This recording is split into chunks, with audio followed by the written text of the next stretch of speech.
श्री गणेशाय नमः, श्री कृष्णाय नमः, श्री सरस्वती नमः। देखिए आज आपको दशम स्कंद श्रीमद्भागवत महापुराण के दशम स्कंद का 56वां अध्याय श्रवण कराता हूँ। आप प्रेम से मन लगाकर श्रवण कीजिए।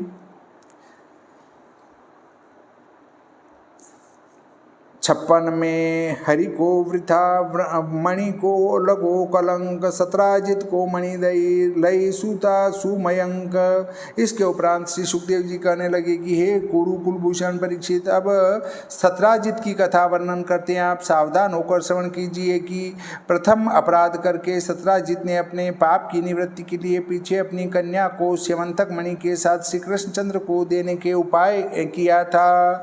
तब राजा परीक्षित कहने लगे कि हे योगीश्वर सुखदेव जी, सत्राजित ने श्री कृष्णचंद्र का क्या अपराध किया और स्यवंतक मणि उसने कहाँ से पाई और पीछे किस लिए अपनी कन्या श्री कृष्णचंद्र को दी, यह सब हमारे आगे विस्तार सहित वर्णन करो। तब श्री सुखदेव जी बोले कि हे राजा परीक्षित, सत्राजित भगवान सूर्य नारायण का परम भक्त और मित्र था, इसलिए प्रसन्न होकर सूर्य भगवान ने सत्राजित को स्यवंतक मणि दी। हे महाराज, सत्राजित उस मणि को कंठ में पहनकर सूर्य के समान प्रकाशमान हो द्वारकापुरी में आया। उस समय उसके तेज से यह ज्ञात नहीं होता था कि यह सत्राजित आ रहा है। तेज की चकाचौंध के कारण दृष्टि चौंध जाने से मनुष्य सत्राजित को दूर से आता हुआ देखकर उग्रसेन की सभा में चौपड़ खेलते श्री कृष्णचंद्र से यह सूर्य भगवान आ रहे हैं इस प्रकार कहने लगे। हे नारायण, हे शंख चक्र गदा पद्म धारण करने वाले, हे दामोदर, हे कमल नेत्र, हे गोविंद, हे यादवों के आनंददायक श्री कृष्णचंद्र जी, आपको नमस्कार है। हे जगतपति, तुम्हारे दर्शन करने के लिए सूर्य भगवान अपनी तीक्ष्ण किरण के समूह से मनुष्यों के नेत्रों को चुराते हुए चले आते हैं। हे प्रभु, त्रिलोकी के देवताओं में श्रेष्ठ देवता भी आपका मार्ग ढूंढते हैं और इसीलिए यादवों से पीछा जान आपके ढूंढने को सूर्य भगवान आ रहे हैं।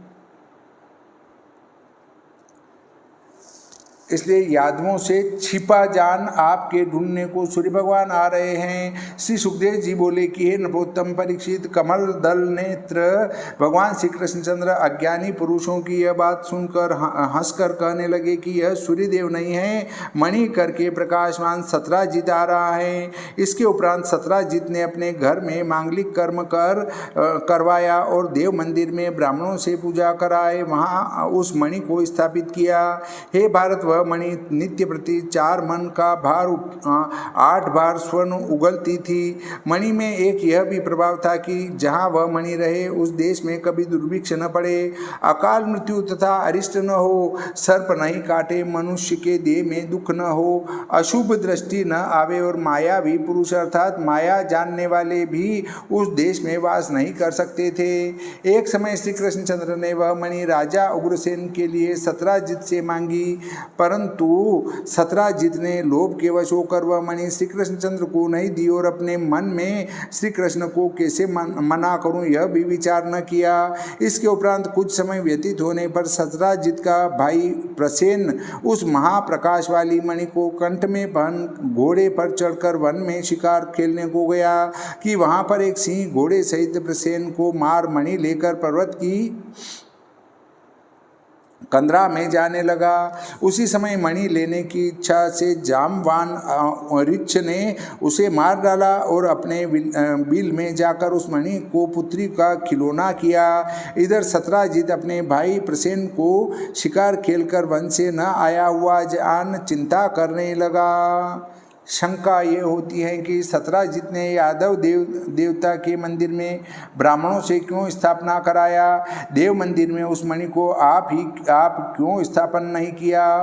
उत्तर है कि सूर्य ने सत्राजित को मणि दे के पीछे से सत्राजित से कहा कि इस मणि को रात दिन धारण मत करना, जो तुम्हारी अग्निहोत्र की कोठरी है उसमें इस मणि को रख देना। सत्राजित सूर्य का ऐसा वचन सुन के अपने घर को आया और विचार किया कि बिना दूसरा स्नान किए देव मंदिर में कैसे जाऊं।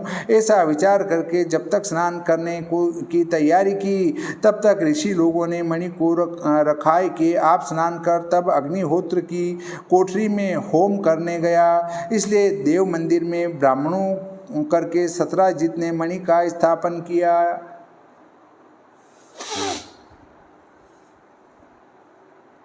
कि मणि कंठ में धारण करके मेरा भाई वन में शिकार खेलने गया है और उस मणि पर कृष्ण का दांत है, इसलिए जान पड़ता है कि भाई को कृष्ण ने मार डाला। इस बात को सत्राजित ने अपनी स्त्री से कहा तो उसके मुख से सुनकर मनुष्य गुप्त रीति से बातें करने लगे। तब भगवान श्री कृष्णचंद्र यश का नाश करने वाला कलंक लगा सुन और बहुत से द्वारका वासियों को संग ले प्रसेन के ढूंढने को चले। हे राजन, वन में सिंह से मारे गए प्रसेन व घोड़े को देख और आगे पर्वत के ऊपर रिच्छ से मारे हुए सिंह को सब द्वारकावासी देखने लगे। बड़े अंधेरे भयानक रिच्छराज जामवान के बिल पर सब प्रजा को बाहर खड़ा करके आप अकेले उसके भीतर गए। वहां उस मणि से बालक को खेलता हुआ देख मणि लेने की इच्छा से आप भी बालक के समय भी खड़े हो गए। प्रथम कभी न देखने के कारण मनुष्य रूप श्री कृष्णचंद्र को देखकर डरपोक की नाई धाई पुकारने लगी। तब महाबलवान जामवान धाई का पुकारना सुन क्रोधित हो सामने दौड़कर आया। क्रोधी जामवान श्री कृष्ण के प्रभाव को न जान और उनको साधारण पुरुष जान अपने स्वामी श्री कृष्णचंद्र से युद्ध करने लगा। यद्यपि सत्राजित ने स्त्री से कहा कि घर की बात किसी स्त्री से कहना नहीं, तो भी उसने अपने स्वाभाविक गुण के कारण दूसरे से कह दी। इस पर एक दृष्टांत, एक बनिया था सो दिशा को गया। वहाँ उसने दोनों घोटों के बीच में नीचे कौवे का पंख पड़ा देखा तो उसे यह बम हुआ कि हमारे पेट से निकला है। सो घर आकर अपनी स्त्री से बोला कि आज हमारे पेट से कौवे का पंख निकला है, न जाने क्या रोग हो गया। उसने टहलनियों से कही टहलनिया और के घर जाकर बोली कि फला ने शाह जी के पेट से 5 कौवे निकले, हमने यह अपनी आंखों से देखा है। उस स्त्री ने और से कहा कि शाह जी के पेट में 50 कौवे रोज निकलते हैं। उसने और से 500 कहे। कहाँ तक कहें, जब वह लाला बाहर निकले तो लोग कहने लगे कि जब यह लाला दिशा को जाते हैं तो इनके पेट में से 2-2 हजार कौवे निकलते हैं। सारांश, स्त्री से बात करने में यह दोष है कि निकली होठों चढ़ गई कोठे।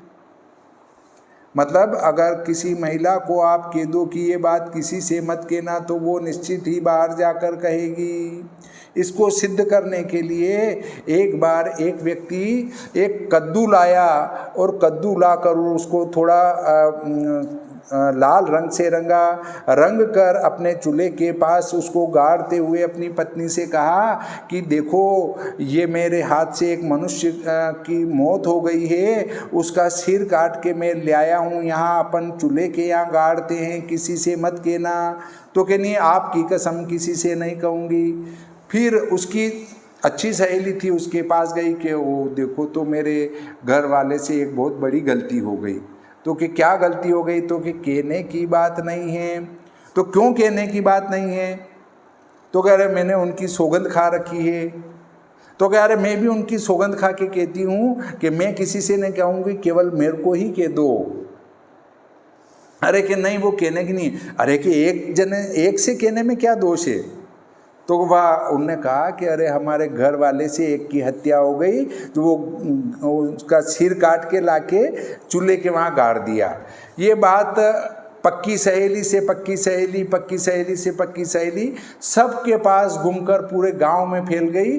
और गांव में फैलने के बाद जो चौकीदार था उसकी पत्नी ने सुनी। उसने कहा कि मैं घर वाले से तो ये बात कैसे छुपाऊं, अच्छा नहीं लगता है। उसने कहा देखो जी, मैंने आपकी कसम भले खाई है पर आपसे आज तक कोई बात नहीं छुपाई, इसलिए आज भी कह देती हूँ कि फलाने के जो घर वाले हैं वो फलाने जी हैं, वो उनके हाथ से किसी की मौत हो गई, जो वो सिर काट के लाके चूल्हे के पास गाड़ दिया।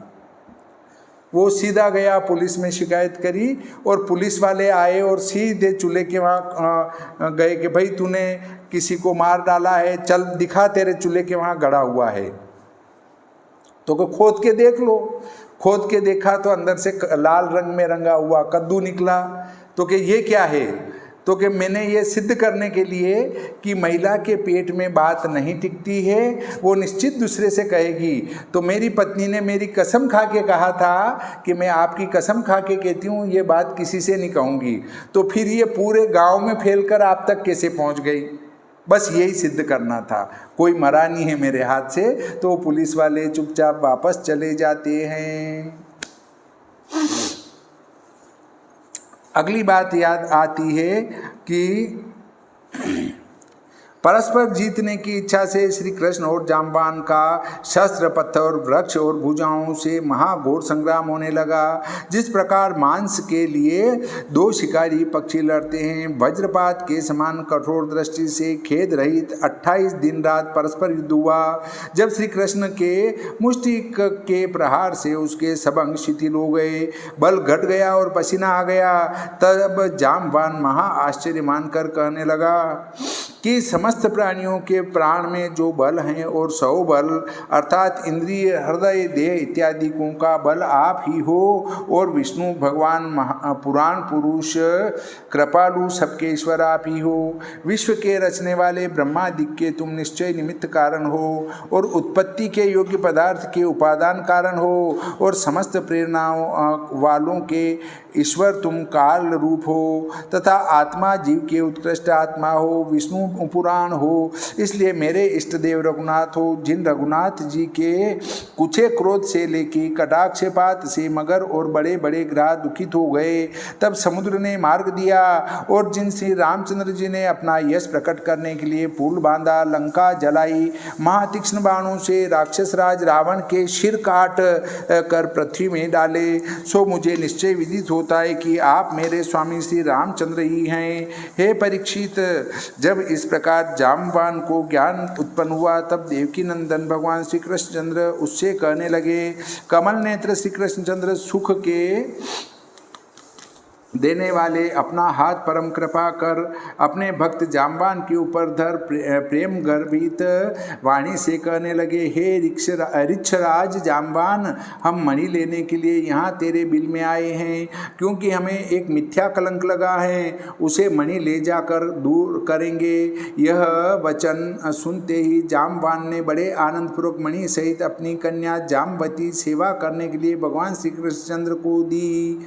हे राजन, जिन द्वारका वासियों को श्री कृष्णचंद्र बिल के बाहर खड़ा कर गए थे, उन्हें श्री कृष्ण का मार्ग देखते जब 12 दिन हो गए, तब उन्होंने जाना कि श्री कृष्ण अब नहीं निकलेंगे, इसलिए सब दुखित होकर द्वारकापुरी को चले गए।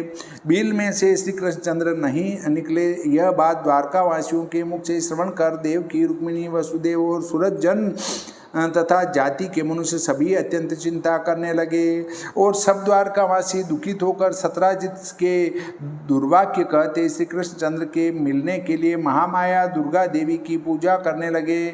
जब देवी की पूजा करने से श्री कृष्ण को देखोगे, इस प्रकार द्वारकावासियों को देवी ने आशीर्वाद दिया। तब उसी समय सिद्ध मनोरथ श्री कृष्णचंद्र द्वारका वासियों को आनंद देते स्त्री सहित आए। हे राजन, जिस प्रकार कोई मृतक पुरुष फिर लौट आवे, उसी प्रकार मणि पहने हुए श्री कृष्ण को हुए स्त्री को लिए श्री कृष्णचंद्र को आया हुआ देख समस्त द्वारकावासी परम आनंदित हुए। इसके उपरांत सभा में राजा उग्रसेन के पास सत्राजित को बुलाकर जाम्बान वृक्ष से मणि लाए हैं, यह कहकर मणि भगवान श्री कृष्णचंद्र ने सत्राजित को दे दी। सत्राजित मणि ले अत्यंत लज्जित हो और मुख नीचा कर पछताता हुआ घर को चला गया। महाबलवान श्री कृष्णचंद्र से विरोध हुआ जान व्याकुल हो सत्राजित अपने पूर्व अपराध को बारंबार स्मरण करके यह पाप कैसे दूर हो और भगवान श्री कृष्णचंद्र कैसे प्रसन्न हो, इस प्रकार चिंता करने लगा। अब मैं क्या कर्म करूं कि जिससे मेरा कल्याण हो, क्योंकि मैंने बिना विचारे श्री कृष्ण कृष्णचंद्र को दोष लगाया। मैं अत्यंत कृपण, मंदबुद्धि और द्रव्य का लोभी हूँ, इसलिए अब ऐसा उपाय करना चाहिए कि जिससे मनुष्य मुझे बुरा न कहें। हे भरतवंशावतंस, इस प्रकार सत्राजित से विचार करके यह निश्चय किया कि श्री कृष्णचंद्र को मैं अपनी कन्या ब्याह दूंगा और पीछे से दहेज में मणि भी दे दूंगा। यही उपाय अच्छा है, इसके अतिरिक्त और उपाय से मेरा अपराध दूर न होगा। इस प्रकार बुद्धि से स्थिर करके सत्राजित ने मंगल रूप अपनी कन्या और मणि स्वयं ही प्रसन्नतापूर्वक श्री कृष्णचंद्र को अर्पण की। श्री कृष्णचंद्र ने भी सुंदर स्वभाव, रूप, उदारता आदि गुणयुक्त सत्यभामा का पानी ग्रहण किया, जिसको पहले कृतवर्मादि कई यादव मांग चुके थे। श्री सुखदेव जी बोले कि हे महाराज परीक्षित, तब भगवान श्री कृष्णचंद्र ने सत्राजित से कहा कि यह मणि हमको नहीं चाहिए, क्योंकि तुम सूर्य के भक्त हो, इसलिए यह मणि तुम्हारे ही पास रहेगी और इससे जो स्वर्ण होगा सो हमारे यहाँ भिजवा देना। कारण यह कि तुम्हारे कोई पुत्र नहीं है, इस कारण तुम्हारा जो धर्म है सो हमारा ही है। यह भगवान श्री कृष्णचंद्र का गूढ़ अभिप्राय था। श्रीमद्भागवते महापुराणे दशम स्कंदे उत्तरार्धे भाषाटीकायां षट्पंचाशत्तमो अध्यायः। श्री सरस्वती मैया की जय, गणपति जी महाराज की जय, श्री कृष्णचंद्र भगवान की जय, श्री रामचंद्र भगवान की जय, बजरंग बली की जय।